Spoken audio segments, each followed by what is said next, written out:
Bienvenidos, soñadores del tiempo y la historia. Esto es Sueña Historia, y hoy, el eco del pasado nos llama desde las profundidades. ¿Qué se oculta bajo las ruinas de las grandes ciudades? Bajo las calles que hoy pisamos, bajo los cimientos de los templos, hay un mundo silencioso, un laberinto de huesos y secretos que han sido enterrados por el tiempo. Hoy no viajaremos a una batalla épica o a un palacio dorado.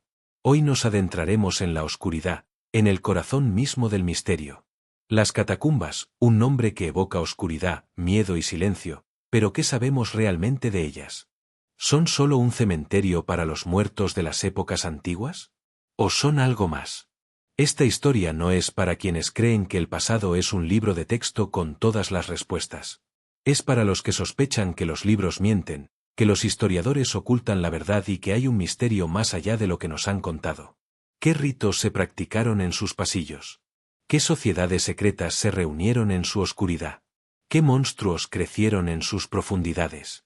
Hoy cruzamos las puertas del infierno de París, donde los muertos tienen voz y los vivos son sus prisioneros. Un laberinto de huesos, un osario que es un portal, y una historia que te hará cuestionar si el lugar donde vives está realmente a salvo. A lo largo de este relato cruzaremos puertas que nunca debieron abrirse. Escucharemos pactos susurrados entre sombras y presenciaremos cómo un mundo puede tambalearse, no por la lanza del bárbaro, sino por la traición del silencio. Así que recuéstate, apaga el mundo por unos minutos y afina los sentidos, porque los huesos aún murmuran. Y si sabes escuchar, oirás los ecos de la verdad hablarte al oído. Y cuando esta historia termine, quizás ya no veas la vida ni la muerte con los mismos ojos. Si estás listo para descubrir la verdad que late bajo las ciudades, acompáñanos hasta el final. Que empiece el viaje y no olvides compartir esta historia con quienes aún creen que los cementerios siempre están en la superficie. Capítulo 1. Cuando el suelo se quiebra. Dicen que París es la ciudad del amor, del arte, de la luz. Pero hay otra ciudad, una que no aparece en las postales. Una ciudad que respira por debajo, en la penumbra. Una ciudad donde no hay luz, ni amor. Solo piedra. Y silencio. Y huesos. Antes de que esta ciudad existiera, antes incluso de que los romanos dejaran su huella, el suelo ya escondía algo. Una promesa. O tal vez, una advertencia. La historia del reino subterráneo de París no comienza con los muertos. Comienza con la piedra. Hace más de 2000 años, cuando los primeros asentamientos humanos se alzaban sobre las suaves colinas que bordeaban el Sena, una piedra lo hacía posible todo, la caliza luteciana. Blanca, porosa, ligera, ideal para la construcción. Se extraía de las entrañas mismas de la tierra. Primero en pequeños pozos. Luego en túneles. Luego en redes que se expandían como venas. Venas que sangraban piedra. Con ella se construyó Lutecia, la antecesora romana de París. Templos. Acueductos. Teatros. Más tarde, iglesias medievales, monasterios, palacios góticos. Cada nuevo monumento que se alzaba en la superficie, abría una herida más profunda en el subsuelo. Y nadie se detenía a preguntar cuánto más podía soportar la tierra. ¿O qué ocurriría si un día, el suelo decidía no aguantar más? Durante siglos, las canteras se expandieron sin orden ni registro. Se extraía piedra, y se abandonaban los túneles. Nadie los sellaba. Nadie los apuntalaba. Simplemente quedaban allí, olvidados, como ruinas bajo ruinas. El subsuelo se convirtió en un queso lleno de huecos. Una colmena de corredores y cámaras que nadie había cartografiado. Arriba, París florecía. Abajo, se abría. Dos ciudades superpuestas. Una visible. Una oculta. Una viva. Y otra, esperando. Durante la Edad Media, comenzaron los primeros rumores. Casas que se desplomaban sin motivo. Calles que se hundían durante la noche. Animales que desaparecían por grietas imposibles. La gente murmuraba que algo se movía bajo la ciudad. Algo antiguo. Algo que no deseaba ser descubierto. En el siglo XIII, un monje benedictino llamado Renard de Saint-Martin dejó escrito en su crónica: El suelo de París habla. A veces, de noche, uno oye crujir la piedra. Como si recordara. Como si guardara secretos que no deben ver la luz. Nadie prestó atención. ¿Quién escucharía a un monje perturbado? Pero él fue el primero en advertirlo. París no se construía sobre tierra firme, sino sobre un vacío. Un hueco que crecería, hasta devorarlo todo. El 17 de diciembre de 1774, una parte del barrio de la Rue d'Enfer se vino abajo. Literalmente. La tierra se abrió bajo los pies de los transeúntes. Calles, casas, árboles, tragados por un cráter de más de 30 metros de profundidad. No hubo terremoto. No hubo explosión. Solo colapso, silencio y polvo. Y luego, el grito. Fue la primera vez que las autoridades comprendieron la gravedad de lo que se escondía debajo. Los túneles no eran solo viejas canteras. Eran una trampa. Una bomba bajo la ciudad. Y, sin embargo, el horror no se detuvo ahí. Una leyenda urbana surgió tras el colapso de 1774. Cuentan que un hombre cayó al vacío, y sobrevivió. Fue rescatado días después, sin heridas graves, pero con la mirada perdida. Repetía solo una frase. La ciudad está hueca. Y lo que duerme abajo, ya se ha despertado. Nunca recuperó la razón. Murió meses más tarde en un hospicio, sus dedos siempre rascando el suelo. Como si quisiera volver. O como si algo allá abajo lo llamara. Desde entonces, los obreros que trabajaban en las canteras comenzaron a dejar marcas. Cruces. Símbolos alquímicos. Inscripciones en latín. No eran decorativas. Eran advertencias. En 1777, el rey Luis XVI ordenó la creación de una inspección general del subsuelo. Un hombre fue asignado, Charles Axel Guillaumeau. Guillaumeau comenzó a cartografiar los túneles. Dibujó galerías que nadie había pisado en siglos. Estabilizó columnas. Reforzó techos. Pero en sus notas personales dejó una frase perturbadora. Algunas zonas no deben tocarse. No por seguridad, sino por respeto. O temor. ¿A qué se refería? ¿Qué encontró allí abajo que no debía ser escrito? Su mapa completo nunca fue publicado. Se dice que una parte fue sellada en los archivos del Estado. Otra, desapareció. Y aquí viene lo más inquietante. Porque muchos creen que las catacumbas comenzaron con los huesos de los cementerios. Pero eso no es del todo cierto. Durante excavaciones arqueológicas en el siglo XIX, se hallaron restos humanos en capas más profundas que las canteras. Más antiguos que Lutecia. Más antiguos incluso que las tribus galas. Cráneos deformados. Tórax aplastados. Fémures tallados con símbolos. Sin explicación. Los expertos lo llamaron residuos rituales. Pero los trabajadores les dieron otro nombre. Los primeros muertos. Así que ahora te pregunto a ti. ¿Qué ocurrió primero? ¿Se excavaron túneles para construir la ciudad? ¿O la ciudad fue construida donde ya existía otra, una que ahora duerme en la oscuridad? ¿Por qué algunos tramos están sellados con paredes nuevas, sin registro? ¿Por qué las leyendas antiguas coinciden con pasajes reales? Tal vez París se construyó sobre huesos. No los de los muertos, sino los de algo más antiguo, más profundo, más paciente. ¿Y si el suelo se quiebra de nuevo? ¿Qué será lo que emerja? Capítulo 2. La muerte sin reposo. Antes de ser ocultos en la oscuridad, los muertos de París vivieron en la superficie. Vivieron, y apestaron. En el corazón de la ciudad, en pleno barrio de Les Halles, existió durante siglos un lugar que todos conocían, pero nadie quería nombrar. El cementerio de los inocentes. El más grande, el más antiguo, y sin duda el más temido. Allí se enterraron millones de cuerpos durante más de 600 años. Santos y asesinos. Niños y ancianas. Sacerdotes y mendigos. La ciudad crecía, sí. Pero la muerte crecía más rápido. Y con ella, llegó la pestilencia. Y la podredumbre. Y algo peor, la certeza de que los muertos ya no descansaban. El cementerio de los inocentes fue fundado en el siglo XII, cuando París aún era una ciudad medieval, envuelta en murallas, supersticiones y enfermedades. Era, en un principio, un campo sagrado. Un espacio de descanso.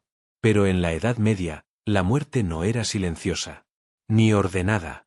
Con las sucesivas oleadas de peste negra, guerras, hambrunas y epidemias, el cementerio colapsó. Literalmente. Los enterradores abrían fosas comunes de más de 20 metros de profundidad. Allí se arrojaban cuerpos sin ataúd, envueltos en harapos, lanzados como basura en capas de carne y hueso. Cada día. Cada hora. Dicen que, al llegar el mediodía, el hedor era tan fuerte que los comerciantes cercanos cerraban sus puestos.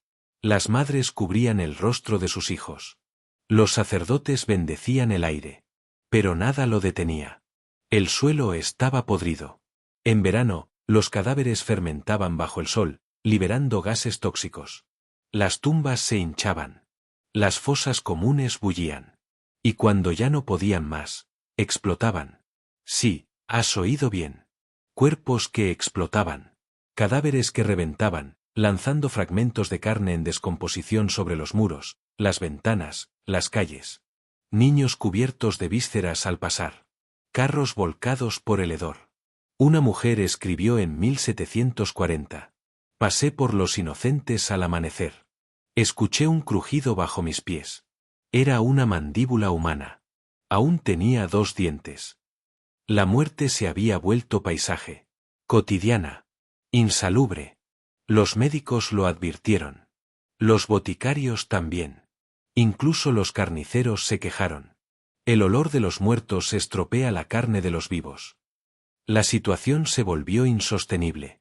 Las aguas del pozo de Saint-Laurent, cerca del cementerio, comenzaron a emanar un sabor metálico, casi dulce. Los análisis revelaron partículas de putrefacción. Los muertos estaban filtrándose en el agua. Las enfermedades se multiplicaron. Erupciones en la piel. Fiebres sin causa. Vómitos negros. Los médicos no hablaban de virus, ni de bacterias. Pero sabían una cosa, la ciudad estaba enferma por culpa de sus muertos. Y aún así, los seguían enterrando. En 1780 ocurrió lo inevitable. Una pared de la bodega del restaurante Le Grand Boutour, colindante con el cementerio de los inocentes, cedió. Pero no por humedad. Ni por un temblor. Cedió por la presión de miles de cadáveres en descomposición. La carne había podrido la piedra. Y los muertos invadieron la bodega. Los comensales huyeron gritando. El dueño enloqueció. Y el lugar fue sellado para siempre. Fue la gota que colmó el vaso. La muerte ya no estaba en los cementerios. Estaba en los platos. Las autoridades, en secreto, comenzaron a buscar soluciones. No podían seguir enterrando en la ciudad. Y no podían trasladar millones de cuerpos a otro cementerio, sin causar pánico. Fue entonces cuando alguien recordó lo que había bajo París. Túneles. Canteras. Vacíos. Un espacio inmenso. Oscuro. Olvidado.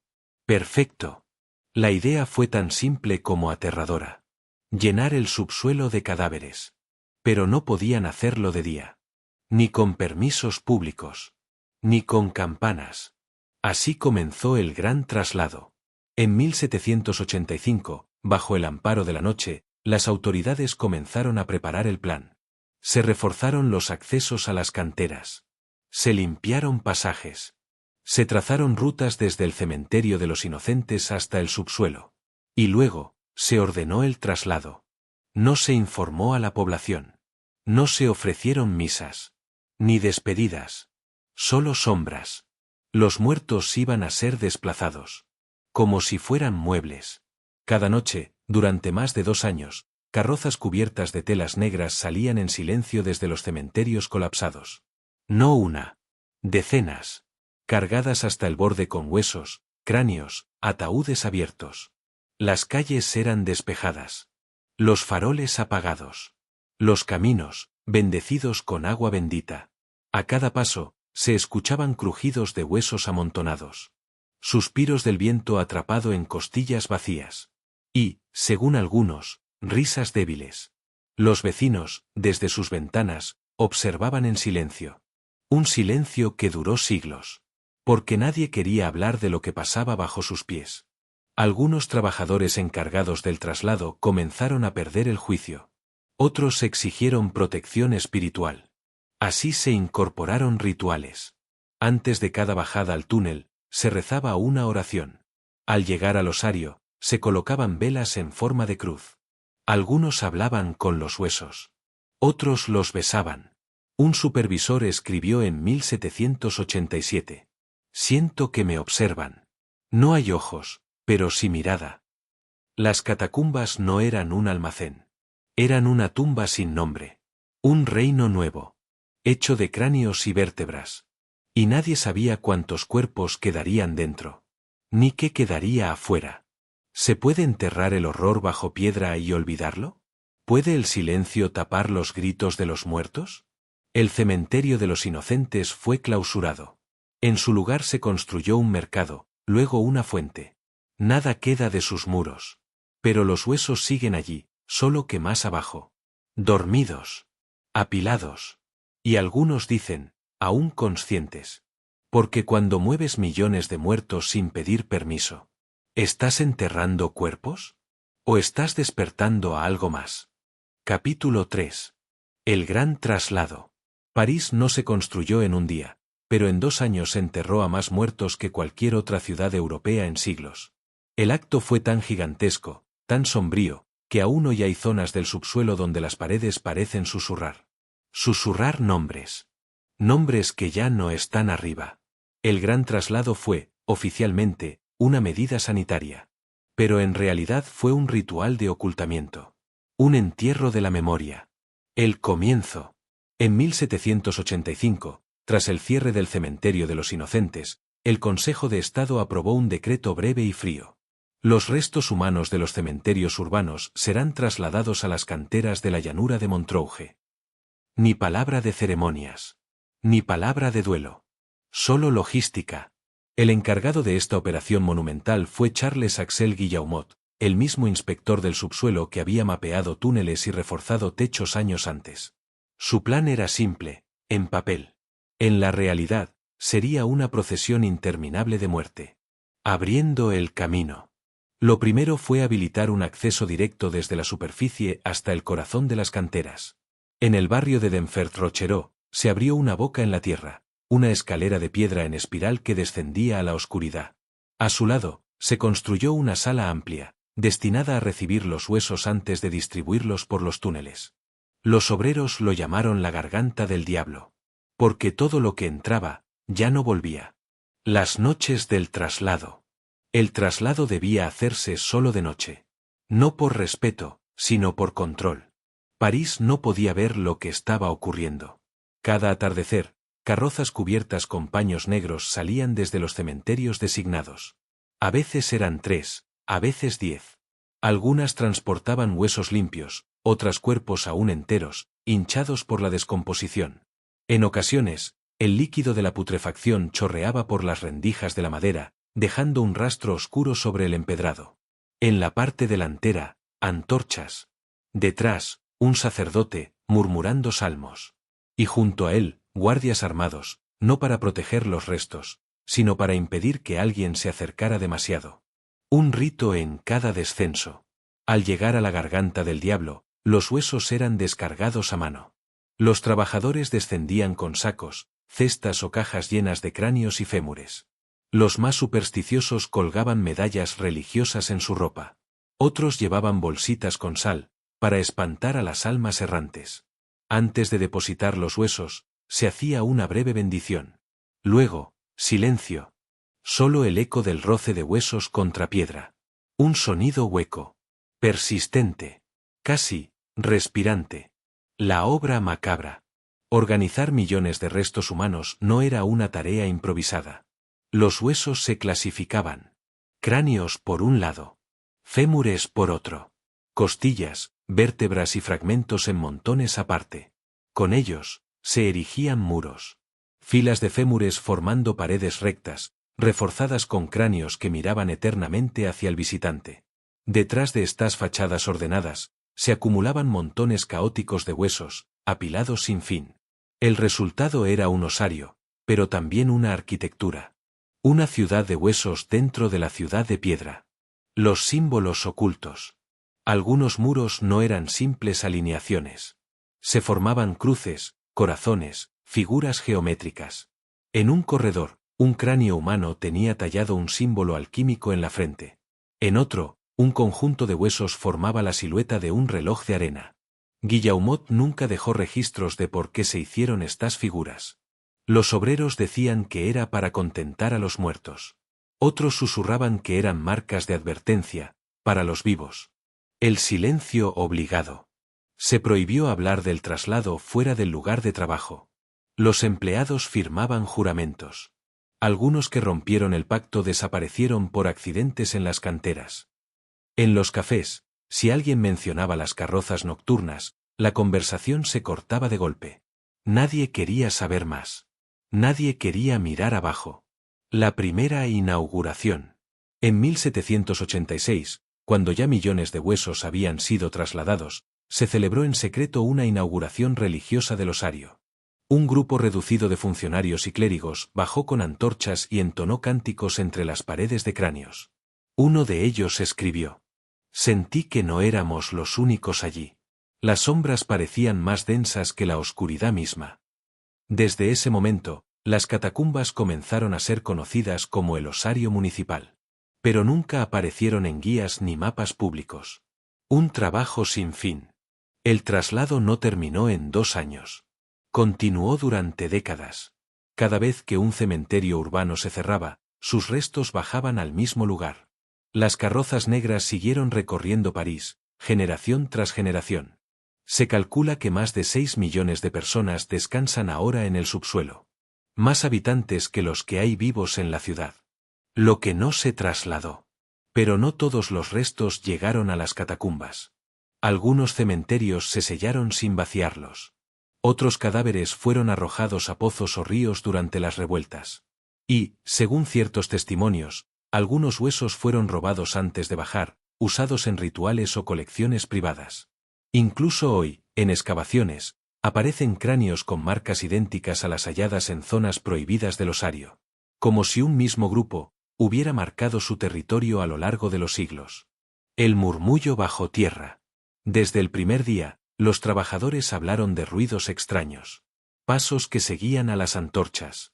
Susurros que decían nombres que no conocían. Olores dulces, como flores marchitas, que aparecían en galerías cerradas. Uno de los obreros dejó escrito: «He visto sombras pasar por delante de mi luz». Pero no proyectaban sombra en el muro. La dirección ignoraba estos relatos. El trabajo debía continuar. Una pregunta final. El gran traslado resolvió la crisis sanitaria. Los cementerios dejaron de desbordarse. El aire en la ciudad se limpió.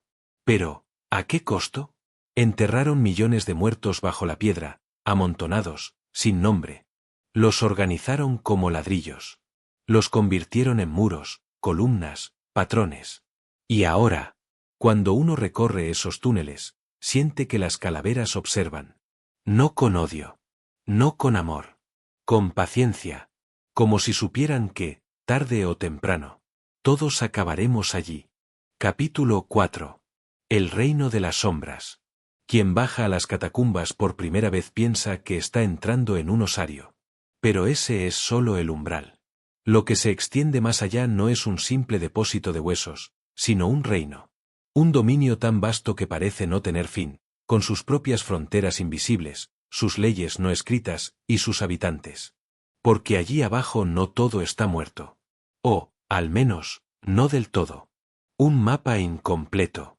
Incluso hoy, los mapas oficiales de las catacumbas muestran solo una fracción de la red subterránea. Apenas unos kilómetros abiertos al público. Pero bajo París se extienden más de 300 kilómetros de túneles, galerías y salas, muchos de ellos jamás explorados por completo. Las zonas oficiales están señalizadas y reforzadas. Las otras se pierden en la oscuridad. Algunos pasajes descienden tanto que el aire se vuelve irrespirable. Otros se estrechan hasta obligar a arrastrarse. Y en ciertos puntos, el silencio es tan absoluto que se escucha el latido propio en el cráneo. Las regiones prohibidas. Con el paso de los años, los catapiles, exploradores ilegales del subsuelo, han creado sus propios nombres para las zonas desconocidas.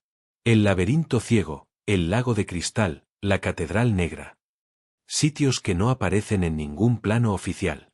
Según estos aventureros, las regiones prohibidas tienen un lenguaje propio. Las marcas en las paredes, los restos de objetos y el orden de los huesos indican si se trata de un lugar seguro, o si es mejor retroceder. Uno de ellos, conocido como Pierrot, contaba que en la Catedral Negra las paredes parecen respirar. Y que, a veces, uno oye cánticos, como un coro lejano que se repite una y otra vez. Los guardianes invisibles. Entre quienes han pasado noches enteras en las catacumbas, circula la creencia de que hay algo, o alguien, que vigila los corredores. No es un mito romántico, sino una advertencia seria. Algunos lo describen como una presencia que se mantiene a la misma distancia, por detrás, durante horas. Otros dicen que lo han visto, una figura alta, cubierta con un manto oscuro, sin rostro visible. Cuando se le intenta seguir, siempre desaparece tras un giro, y el camino de regreso cambia, como si el propio túnel se reacomodara. No hay pruebas. Solo testimonios. Pero suficientes para que incluso los catapiles más experimentados se nieguen a adentrarse solos. Los salones olvidados. En las zonas más antiguas, lejos de los osarios organizados, hay salas que parecen templos. Columnas talladas en la piedra, arcos que sostienen techos amplios, relieves desgastados por siglos de humedad. Nadie sabe quién los hizo ni para qué. Algunos muestran símbolos religiosos. Otros, figuras humanas sin rostro, rodeadas de círculos concéntricos. En una de esas salas, un explorador halló un altar improvisado, una mesa de piedra cubierta con velas gastadas y restos de cera negra. Sobre ella, un cráneo con inscripciones que ningún experto ha podido traducir. La oscuridad que se mueve. A cierta profundidad, la luz de las linternas parece volverse débil, como si algo absorbiera su fuerza. Las sombras no se comportan como deberían. Se alargan en direcciones contrarias a la fuente de luz. A veces, se adelantan al caminante, como si lo esperaran más adelante.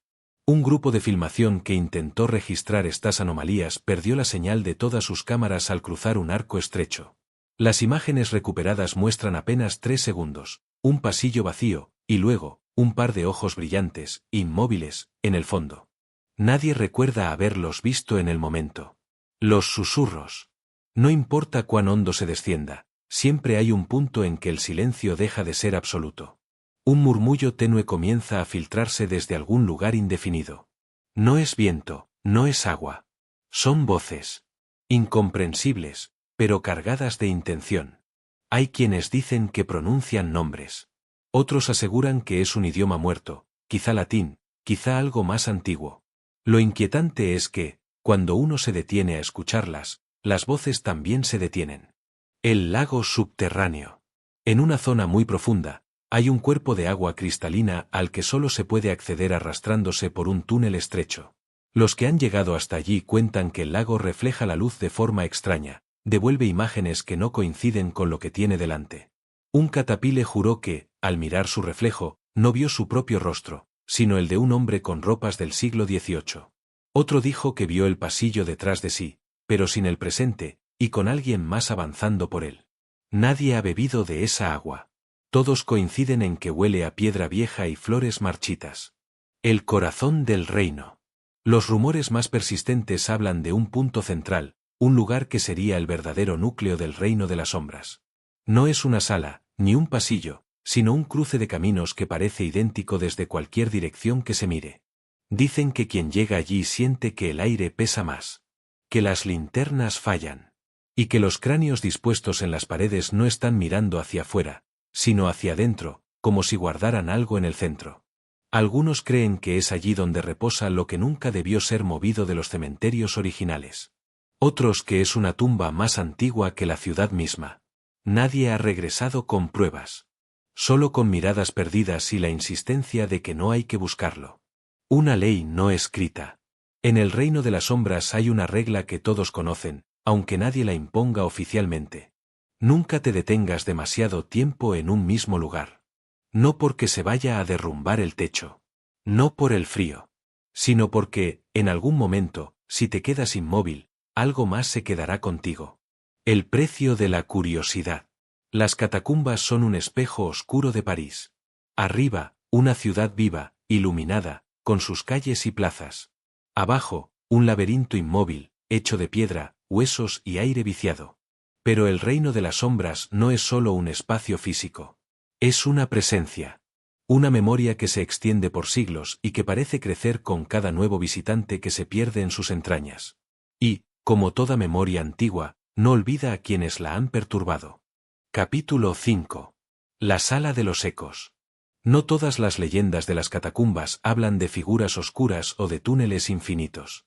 Algunas se concentran en un solo punto, un lugar tan específico y tan distinto al resto que parece ajeno al mundo subterráneo que lo rodea. Ese lugar es conocido como la Sala de los Ecos. Su existencia no está confirmada en ningún plano, pero los testimonios coinciden demasiado para ser una invención aislada. Quienes dicen haber llegado a ella describen un espacio amplio, circular, y tan perfectamente tallado que las paredes parecen pulidas a mano, aunque nadie pueda explicar cómo.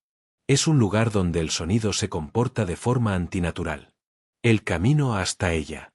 Llegar a la Sala de los Ecos no es cuestión de avanzar en línea recta. No hay un sendero marcado, y cada relato sobre el acceso parece contradecir al anterior.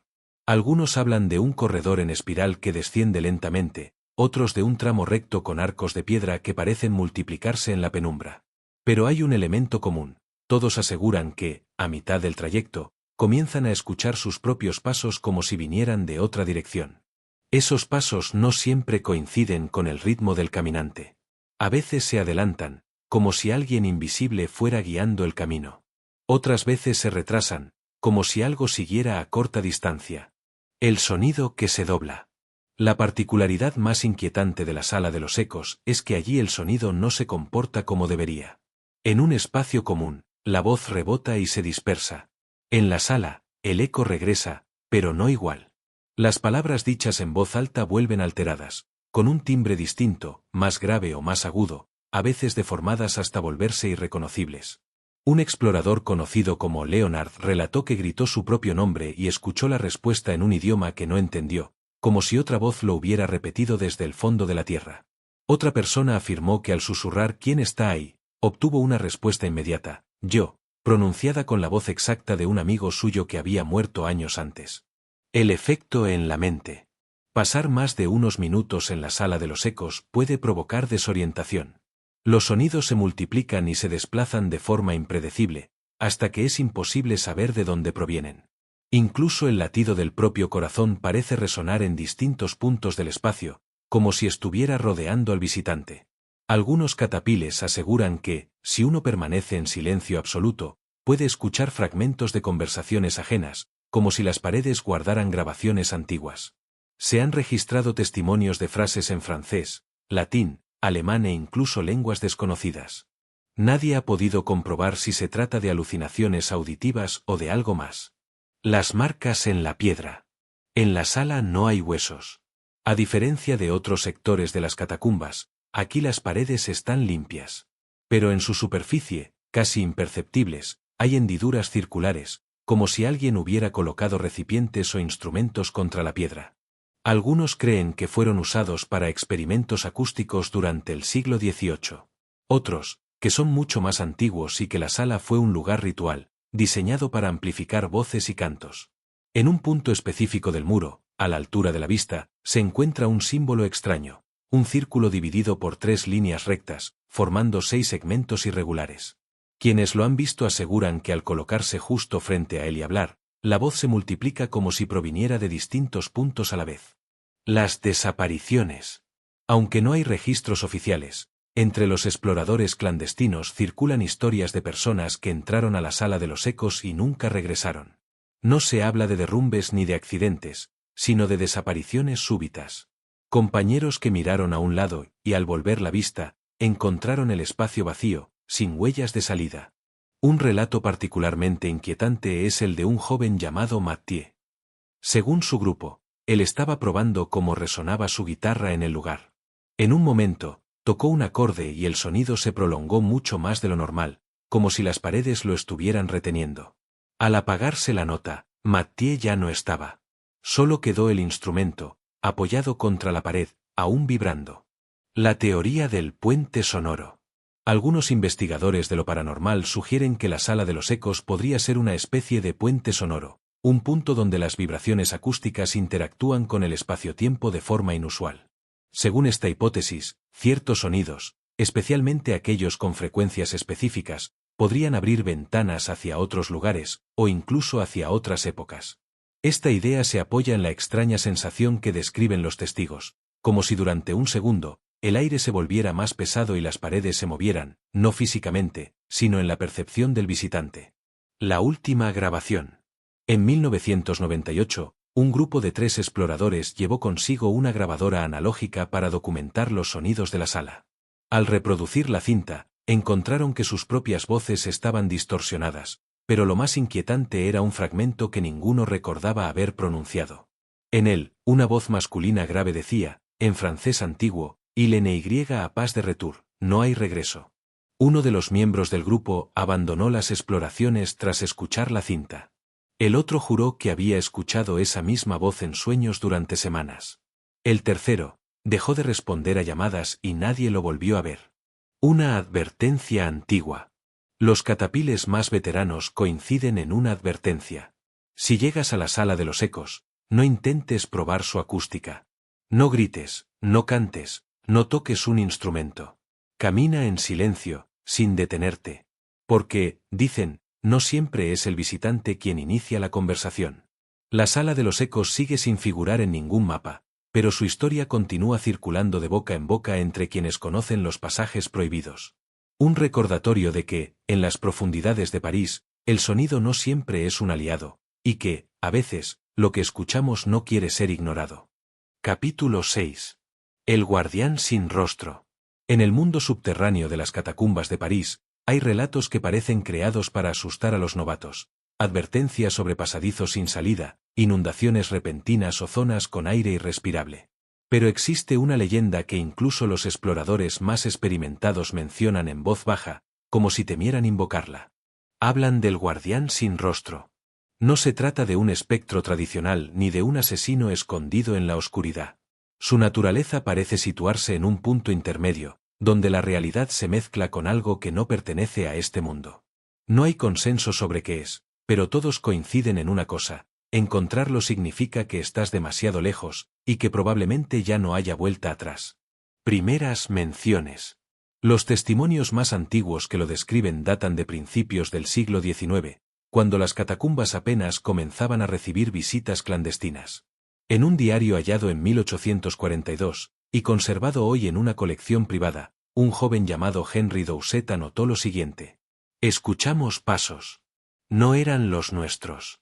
Avanzaban despacio, con un ritmo regular, como si midieran cada movimiento. Al girar la esquina, vimos una figura alta, inmóvil, observándonos. No tenía rostro. Henry no explicó más. El resto del diario habla de un regreso apresurado a la superficie, con frases cada vez más incoherentes, como si la experiencia hubiera afectado su mente. La figura. La descripción varía, pero hay elementos constantes. Una silueta humana, más alta que el promedio, vestida con lo que parece ser una capa o un abrigo largo, siempre de color oscuro. El detalle más perturbador es la ausencia de rasgos faciales.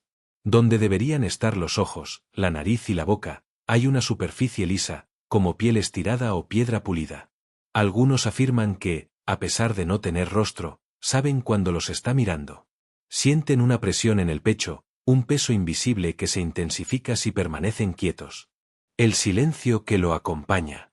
Curiosamente, la presencia del guardián sin rostro no se anuncia con sonidos extraños. No hay cadenas arrastrándose, ni murmullos, ni ruidos de pasos acelerados. Por el contrario, cuando está cerca, todo se vuelve antinaturalmente silencioso. El goteo del agua se apaga, el eco de los propios pasos desaparece y hasta la respiración parece amortiguarse. Es en ese silencio absoluto donde aparece. A veces, al final de un túnel, inmóvil, bloqueando el paso. Otras, a pocos metros, observando sin moverse, como si esperara que el visitante cometiera el error de acercarse. Las teorías. Se han propuesto varias hipótesis sobre su origen. 1. Un resto de la vigilancia real. Algunos creen que el guardián sin rostro es la representación, real o sobrenatural, de un guardia encargado de proteger zonas prohibidas de las catacumbas durante el siglo XVIII, cuando se trasladaban los restos humanos. Su falta de rostro sería consecuencia de siglos de descomposición, o en la versión más sobrenatural, un castigo eterno para vigilar sin ser visto. 2. Un fenómeno psicológico extremo. Otros opinan que es una alucinación colectiva causada por la oscuridad, el aire viciado y el miedo acumulado. Según esta teoría, el cerebro proyecta una figura humana para dar forma a la sensación de peligro. 3. Una entidad fuera del tiempo.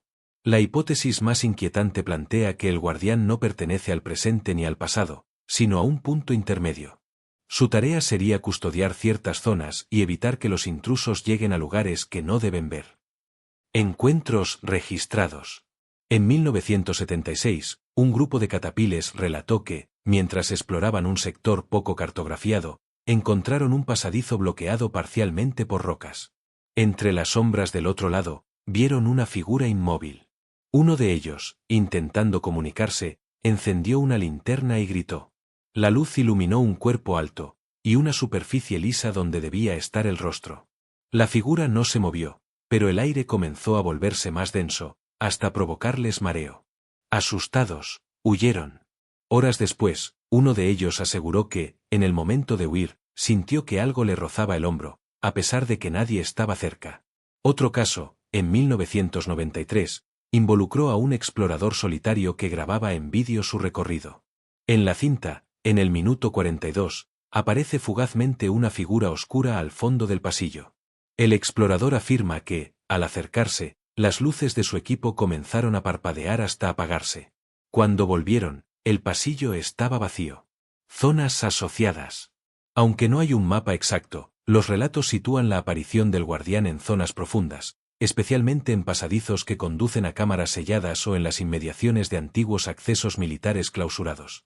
Algunos creen que protege lo que hay detrás de esas paredes, tal vez túneles olvidados, salas ceremoniales o depósitos de restos que nunca debieron ser perturbados.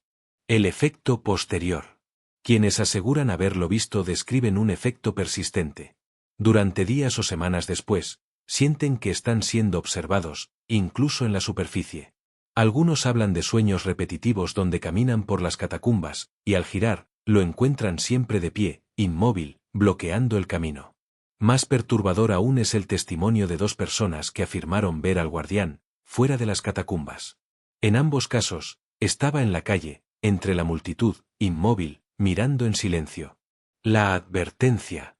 Los veteranos de las exploraciones clandestinas han establecido una regla no escrita. Si el aire se vuelve demasiado silencioso y sientes que algo te observa, no sigas adelante. No importa qué tan cerca creas estar de tu destino. Retrocede. Porque, dicen, el guardián sin rostro no persigue, espera. Y si llegas hasta él, tal vez no sea para detenerte, sino para dejarte pasar, hacia un lugar del que no podrás volver. La leyenda del guardián sin rostro sigue viva, transmitida entre susurros por quienes conocen los límites invisibles del reino bajo tierra. Quizá sea solo una historia para asustar. O quizá, en el corazón de las catacumbas, haya alguien, o algo, que lleva siglos cumpliendo una misión que ningún intruso debería interrumpir. Capítulo 7. El pasaje de las voces sepultadas. En las profundidades de las catacumbas, donde el aire parece inmóvil y las paredes absorben hasta el más leve susurro, existe un pasadizo del que pocos hablan abiertamente. No figura en ningún mapa oficial, ni siquiera en los elaborados por los catapiles más intrépidos. Dicen que está oculto tras un muro de piedra antigua, y que solo puede encontrarse siguiendo un sonido que no debería existir allí abajo: voces. No son gritos ni llantos, sino algo mucho peor. Son conversaciones apagadas, como si un grupo de personas hablara entre sí a escasos metros, pero con un tono tan bajo que resulta imposible entender las palabras. Se oyen solo fragmentos, pedazos sueltos de frases que nunca encajan, murmullos que parecen acercarse y alejarse sin patrón alguno. Primeras referencias. El primer testimonio documentado sobre este lugar proviene de 1897. Un obrero llamado Marcel Giraud trabajaba en la reparación de una sección colapsada cuando escuchó lo que describió como el parloteo de un grupo invisible. Al principio creyó que eran compañeros en otro túnel, pero pronto notó que las voces no respondían a sus gritos. Intrigado, siguió el sonido hasta encontrar un muro irregular, más antiguo que el resto de la galería. Según su declaración, al apoyar el oído contra la piedra, las voces se hicieron más claras, aunque seguían siendo ininteligibles. Marcel abandonó el lugar convencido de que detrás de aquel muro había otra sala, quizás una cámara no catalogada. Sin embargo, cuando intentó regresar días después, fue incapaz de localizar el punto exacto. Afirmó que los pasillos habían cambiado, como si la estructura misma de las catacumbas lo hubiera confundido. Una leyenda entre catapiles. Entre los exploradores clandestinos, el pasaje de las voces sepultadas es una especie de meta prohibida. Muchos dicen haberlo buscado durante años sin éxito. Otros aseguran que lo encontraron, pero que preferirían no haberlo hecho. Un relato de 1984 describe a dos exploradores que siguieron los murmullos hasta una abertura estrecha. Al arrastrarse por ella, sintieron que el aire se enfriaba de forma anormal. El pasadizo se estrechaba más y más, hasta obligarlos a avanzar casi reptando. Las voces se hicieron más claras, pero no venían de delante, sino de todas partes. Uno de ellos, aterrado, comenzó a retroceder. El otro insistió en seguir. Nunca volvió. El superviviente declaró que, tras salir a la superficie, a veces escuchaba esas mismas voces al dormir. No podía entender lo que decían, pero sentía que lo llamaban por su nombre. Características del pasaje. Los pocos que dicen haberlo visto coinciden en que no es un pasillo como los demás. Las paredes no muestran el patrón regular de la mampostería del siglo XVIII. En su lugar, están formadas por piedra irregular, con marcas profundas que parecen arañazos, como si algo hubiera intentado abrirse camino desde dentro. El suelo está cubierto por una fina capa de polvo grisáceo que absorbe la luz de las linternas, volviendo el ambiente aún más opaco.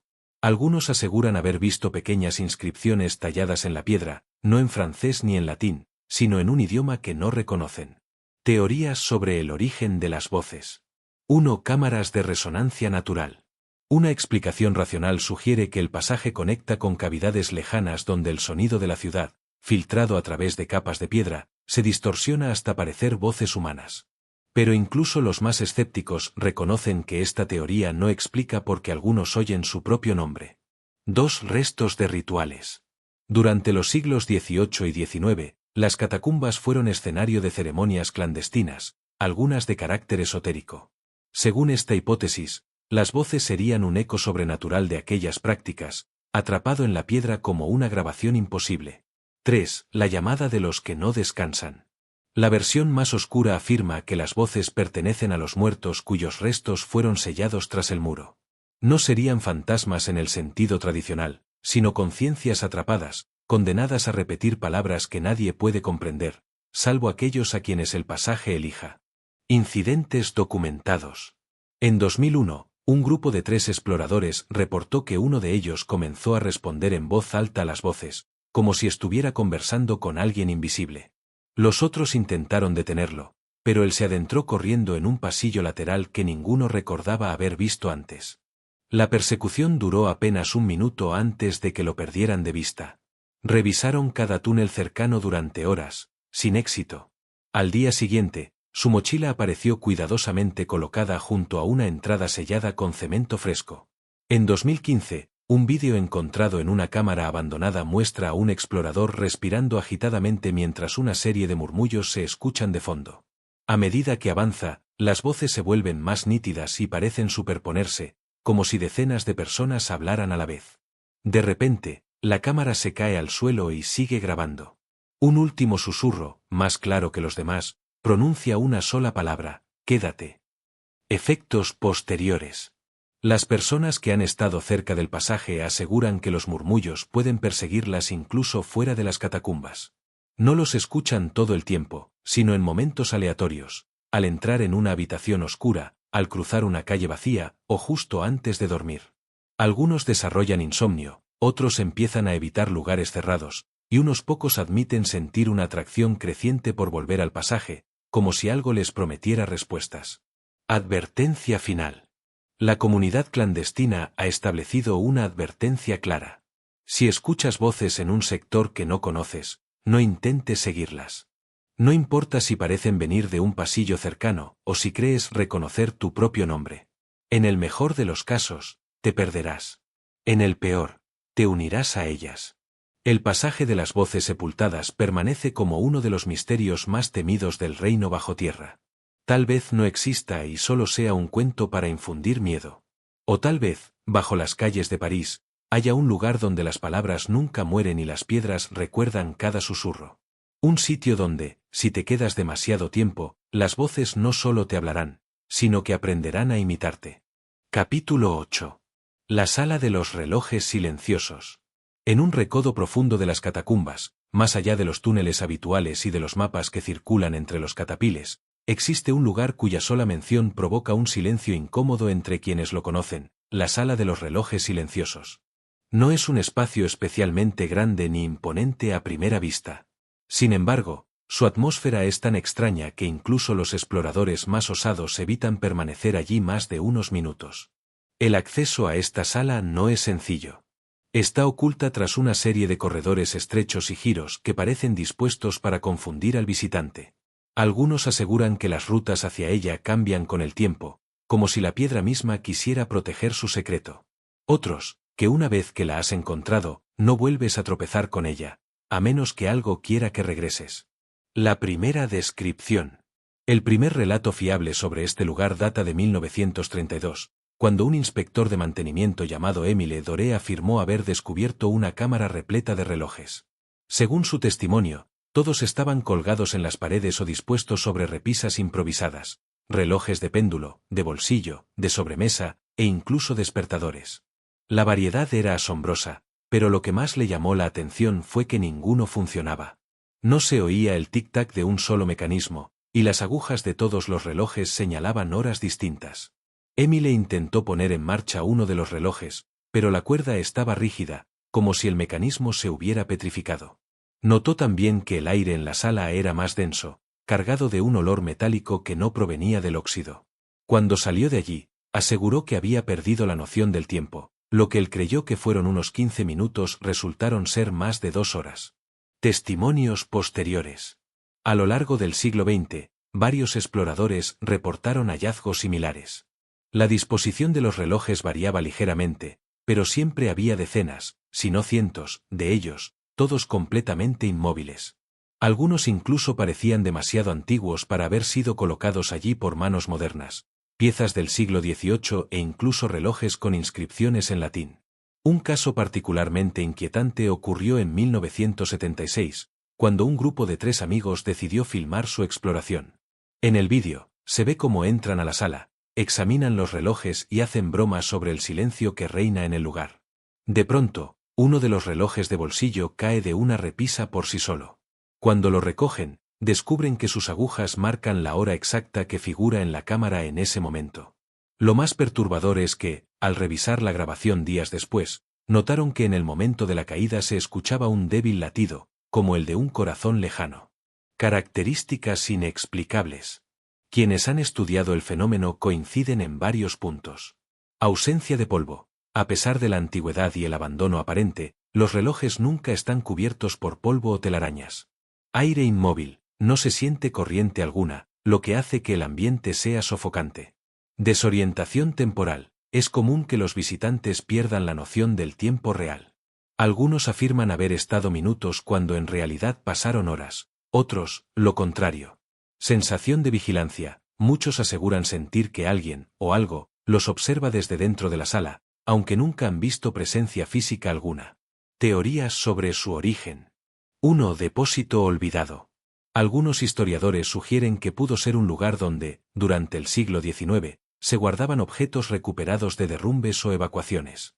Sin embargo, esto no explica la desconcertante variedad de piezas ni por qué se encuentran en tan perfecto estado. 2. Obra de un coleccionista oculto. Otra teoría apunta a que un amante de los relojes utilizó la sala como escondite para su colección. El problema es que muchos de los relojes se remontan a épocas y estilos imposibles de reunir por una sola persona sin levantar sospechas. 3. Punto muerto del tiempo. La hipótesis más inquietante plantea que la sala es un lugar donde el tiempo se detiene. Los relojes serían simples testigos, atrapados junto con quienes se atrevan a entrar. Algunos relatos sin confirmar hablan de exploradores que nunca salieron, como si hubieran quedado congelados en un segundo eterno. Incidentes extraños. En 1998, Un catapile solitario aseguró que, mientras observaba un reloj de péndulo, las agujas comenzaron a moverse hacia atrás lentamente. El fenómeno duró apenas unos segundos antes de que todo volviera a la inmovilidad habitual. Días después, comenzó a sufrir episodios en los que perdía horas enteras de su día sin recordar qué había hecho. Su último mensaje a un amigo fue breve y desconcertante: no puedo parar de escuchar los péndulos. En 2019, un grupo de exploradores encontró en la sala un reloj de pulsera moderno, colocado en el centro del suelo. Marcaba la hora exacta de su entrada. Uno de ellos, en tono de broma, se lo puso. Horas después, ya en la superficie, notó que el reloj había dejado de funcionar justo a la hora en que abandonaron la sala. Una semana más tarde, su cuerpo fue encontrado en su apartamento, el reloj aún en su muñeca, marcando la misma hora. Efectos posteriores a la visita. Algunos visitantes aseguran que, tras salir de la sala, comienzan a ver relojes detenidos en lugares públicos, estaciones, escaparates, salas de espera. Otros sienten que su percepción del tiempo se altera, los días parecen más cortos o las noches interminables. En casos extremos, han aparecido relojes antiguos en las casas de quienes estuvieron allí, sin que puedan explicar cómo llegaron. Advertencia. La comunidad subterránea ha adoptado una norma no escrita. Si encuentras un reloj en movimiento en las catacumbas, nunca lo sigas. Podría conducirte a la sala, y entrar allí es aceptar que el tiempo, para ti, podría no volver a ser el mismo. La sala de los relojes silenciosos sigue siendo uno de los lugares más enigmáticos del reino bajo tierra. Un espacio donde el tiempo parece haberse rendido, donde cada tic-tac que no suena es un recordatorio de que algo, en algún rincón invisible, sigue midiendo las horas de manera diferente. Quizá no sea el tiempo el que se detiene allí, sino quienes lo desafían. Si quieres, puedo continuar con el capítulo 9, el puente de los susurros lejanos con el mismo estilo y extensión. Capítulo 9. El puente de los susurros lejanos. En lo profundo del reino bajo tierra, allí donde los túneles parecen repetirse en un patrón sin lógica aparente, existe una estructura que no debería estar allí, un puente de piedra suspendido sobre un abismo oscuro. Los catapiles que han llegado hasta él lo llaman el puente de los susurros lejanos, un nombre que no solo describe lo que se escucha allí, sino también la sensación que se apodera de quien lo cruza. El puente no aparece en ningún plano oficial de las catacumbas. Para llegar a él hay que atravesar una serie de galerías inundadas parcialmente, y luego un corredor angosto que parece haberse formado por el derrumbe de un nivel superior. Al final de ese corredor, la piedra se abre repentinamente, y frente a ti surge la visión imposible, un paso arqueado, construido con bloques oscuros, extendiéndose sobre un vacío que no revela su fondo. Una obra inexplicable. La arquitectura del puente no se asemeja a la de otras estructuras subterráneas parisinas. Las piedras son más lisas y pulidas, encajadas sin el uso de mortero visible. En su superficie, apenas perceptibles, hay marcas talladas, líneas curvas, espirales, símbolos que no corresponden a ningún alfabeto conocido. La barandilla es baja, apenas hasta la rodilla, como si no estuviera pensada para proteger sino para marcar un límite. Nadie sabe quién lo construyó ni con qué propósito. Algunos sugieren que pudo ser parte de una antigua cantera anterior a la red moderna, aunque la perfección de su arco contradice la tecnología de épocas pasadas. Otros se atreven a pensar que no es obra humana en absoluto. Los susurros. Lo que da nombre al puente es el fenómeno que ocurre al ponerse de pie sobre él. Apenas das los primeros pasos, comienza a oírse un murmullo débil, como si varias voces hablaran a la vez en un idioma desconocido. El sonido no proviene de un punto específico, sino que parece flotar en el aire, moviéndose alrededor del oyente. Quienes han permanecido más de unos segundos afirman que las voces comienzan a dirigirse a ti. Algunos oyen su nombre susurrado. Otros escuchan frases en un idioma que no comprenden, pero que se graban en su memoria como si fueran importantes. En ocasiones, el murmullo se convierte en un eco distante de sonidos familiares, risas de infancia, conversaciones olvidadas, pasos conocidos. Hay quienes aseguran que, si cierras los ojos en medio del puente, los susurros se vuelven claros, pero al abrirlos, el puente ya no está, y te encuentras en otro lugar de las catacumbas. O en un sitio que no parece pertenecer a ellas. Incidentes registrados. En 1954, un grupo de exploradores clandestinos reportó la desaparición de uno de sus miembros. Testigos afirmaron que el hombre se detuvo en el centro del puente, inclinó la cabeza como si escuchara atentamente, y luego caminó hacia el borde, pero en lugar de caer, siguió andando hasta desvanecerse en el aire. Nunca fue encontrado. En 1987, un fotógrafo que buscaba documentar estructuras desconocidas llegó hasta el puente con su equipo. Las imágenes que tomó muestran una densa niebla cubriendo el abismo, pero en dos de ellas aparecen siluetas humanas en la otra orilla, a pesar de que, según él, no había nadie allí. Cuando intentó acercarse para comprobarlo, escuchó claramente una voz femenina decir su nombre. Abandonó el lugar de inmediato. En 2014, un grupo de catapiles grabó un audio mientras cruzaba. En la grabación, se distingue una voz grave que repite en francés antiguo: regresa antes de que el eco se apague. Uno de los integrantes del grupo, que había cruzado completamente el puente, sufrió días después episodios de sonambulismo, siempre caminando en dirección al subsuelo. Teorías sobre el abismo. Nadie ha logrado determinar qué hay debajo del puente. Algunos han lanzado piedras, bengalas e incluso cuerdas con pesos, pero nunca se escucha el impacto ni se ve un fondo. Los más supersticiosos dicen que no es un hueco físico, sino un paso hacia otro lugar, o hacia otro tiempo. Hay quienes creen que el abismo actúa como una grieta entre realidades, y que los susurros provienen de aquellas personas que se han perdido en él, intentando guiar o engañar a los nuevos visitantes. Otros piensan que es un punto de resonancia natural que amplifica sonidos de lugares distantes, pero eso no explica cómo tantas personas oyen mensajes personales. Efectos posteriores a la visita. Muchos que han cruzado el puente afirman sentir una inquietud persistente en los días siguientes. Algunos dicen escuchar susurros en lugares completamente silenciosos, su propia habitación, un pasillo vacío, una estación de metro de madrugada. Otros reportan sueños extraños en los que caminan por un puente idéntico, pero bajo un cielo sin estrellas. En casos más extremos, hay personas que aseguran ver, de reojo, figuras de pie en el borde del puente, observándolos desde lejos. Al girar para mirar de frente, desaparecen. Advertencias de los catapiles. En la comunidad subterránea circula un consejo claro. Si oyes tu nombre mientras estás en el puente de los susurros lejanos, no respondas y no te detengas. Cruza rápido y sin mirar al abismo. Y sobre todo, nunca vuelvas dos veces. Algunos veteranos cuentan que el puente no se encuentra de forma casual. Debe permitirte verlo. Si lo has cruzado una vez, hay una posibilidad de que el eco de sus voces te siga hasta que regreses, y esta vez, quizás no salgas. Un lugar que no pertenece. En la vasta red de túneles y cámaras del reino bajo tierra, el puente de los susurros lejanos es una anomalía que desafía la lógica y la historia. Un lugar que parece estar suspendido no solo sobre un vacío físico, sino sobre algo más profundo, un límite entre lo que conocemos y lo que nunca deberíamos conocer. Aquel que se atreve a cruzarlo debe estar dispuesto a escuchar lo que no está destinado a oídos humanos. Porque una vez que las voces te han hablado, el silencio nunca vuelve a ser el mismo.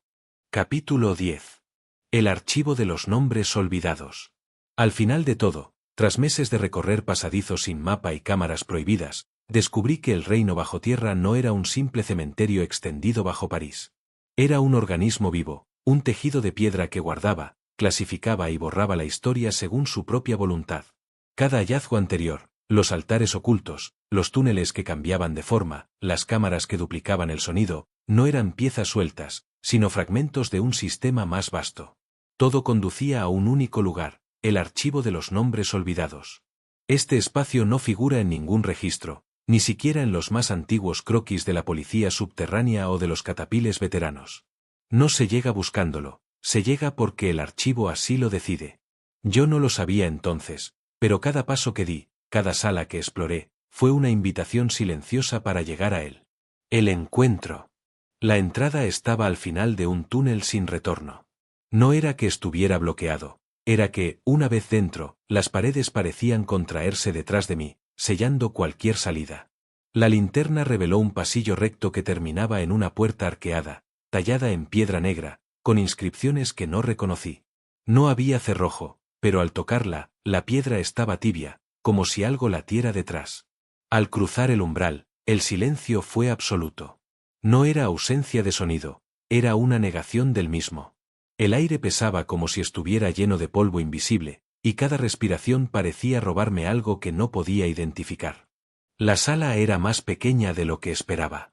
Las paredes, perfectamente lisas, estaban cubiertas por miles de placas rectangulares, todas de un negro pulido que absorbía la luz.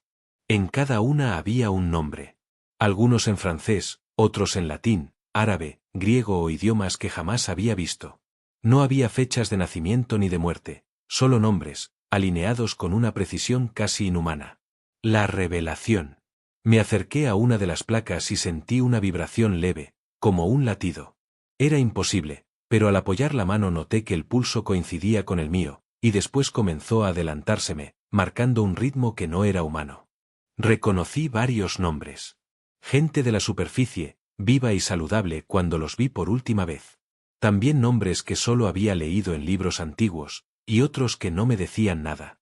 En una esquina, vi uno que pertenecía a un explorador que me había guiado meses atrás, y que todos aseguraban no recordar. Su rostro, su voz, incluso sus fotos en redes habían desaparecido. Era como si nunca hubiera existido, salvo en mi memoria. Y entonces lo vi. Mi nombre. Grabado en la misma piedra fría, con una perfección que helaba la sangre. No había fecha, solo mi nombre. Sentí que el aire se espesaba, que el silencio crecía hasta aplastarme. Entendí que no estaba en una sala de archivo, sino en un mecanismo. Cada nombre grabado no era un registro, era una sentencia. El sentido del reino bajo tierra. En ese instante todo encajó. El reino bajo tierra no era un simple depósito de huesos ni un refugio para olvidados. Era un sistema de borrado. Cada anomalía que había visto, los corredores que atrapaban, las cámaras que devolvían ecos falsos, las sombras que imitaban pasos humanos, no eran curiosidades aisladas, sino filtros. El que llegaba hasta el final había sido seleccionado, marcado y archivado. Comprendí que no era el primero en llegar allí, pero sí uno de los pocos que lograba verlo y seguir consciente. Y supe, con una certeza imposible, que el archivo no se limitaba a guardar nombres, los devoraba. Cuando un nombre aparecía allí, no quedaba rastro en actas, en fotos, en recuerdos. Incluso los diarios personales y grabaciones perdían la referencia, como si la piedra misma enviara un pulso hacia el mundo para borrar toda huella. La despedida. No sé cuánto tiempo pasé en esa sala. Pudo haber sido un minuto o varios días. El tiempo no se sentía de la misma manera allí. Finalmente, giré para salir y vi que la puerta arqueada había desaparecido. En su lugar, un muro liso me devolvía el reflejo de mi linterna. Cerré los ojos y, por un instante, sentí que todo lo que había vivido en el reino bajo tierra se borraba como niebla. Los pasillos, las voces, las inscripciones, todo se desvanecía.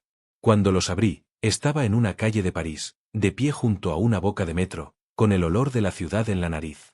La gente pasaba a mi lado, indiferente. No tenía barro en los zapatos, ni polvo en la ropa, ni la cámara con la que había documentado mi viaje. En mi bolsillo encontré una única cosa, una placa de piedra negra, lisa, sin inscripción. Pero al inclinarla hacia la luz, vi que mi nombre estaba grabado, apenas perceptible, como si se borrara mientras lo miraba. Reflexión final. Las catacumbas de París no son solo un lugar bajo la tierra, ni un simple depósito de huesos y sombras. Son un reino en sí mismas, un espacio donde la vida y la muerte se entrelazan en un susurro eterno que escapa a nuestra comprensión. Bajo el bullicio de la ciudad, más allá del concreto y la luz, late un corazón oculto que guarda secretos que nadie debería descubrir, o quizás, que nadie puede olvidar sin pagar un precio. Cada pasillo, cada cámara y cada inscripción parecen estar vivos, respirando en un lenguaje que solo la piedra conoce.